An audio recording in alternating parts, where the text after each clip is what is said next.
নবীকে ভালোবাসতে হবে।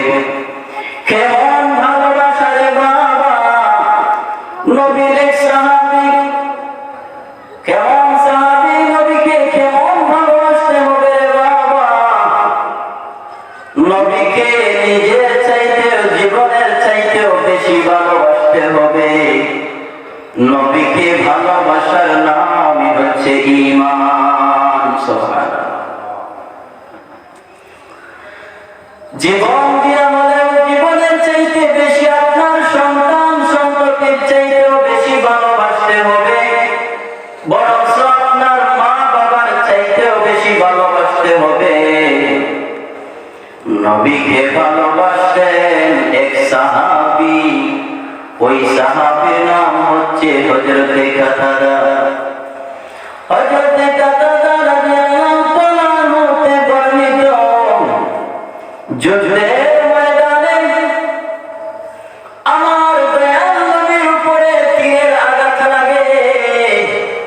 একটার পর একটা তীরের আঘাত হয়, আর ওই সাহাবী সামনে দাঁড়িয়ে দাঁড়িয়ে তীরের আঘাতগুলো সহ্য করলেন। সুবহানাল্লাহ। তীরের আঘাত সহ্য করলেন। ঈমান আর তার ঈমানের সমস্যা। এরা হলো নবীর সাহাবী। হযরতে কাতাদা রাদিয়াল্লাহু তাআলা নবীর সামনে দাঁড়ালেন। কেন দাঁড়ালেন? নবীকে বাঁচানোর জন্য।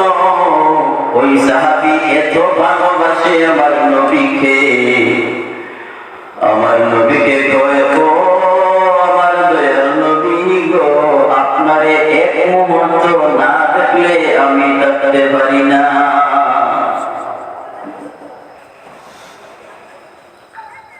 তীরের আঘাত সহ্য করতে করতে আস্তে শরীর, সারা শরীর যাতা হয়ে যায়, ফোঁটা হয়ে যায়।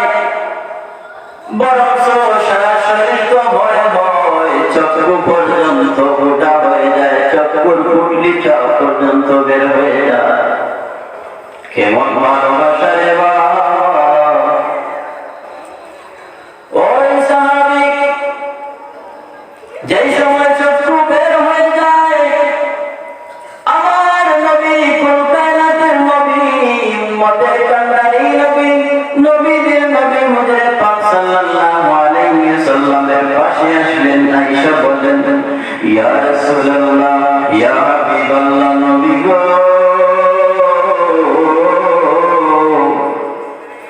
আমি আপনাকে জীবন দিতে প্রস্তুত, কিন্তু আপনাকে এক মুহূর্ত না দেখলে বাঁচব না গো নবী।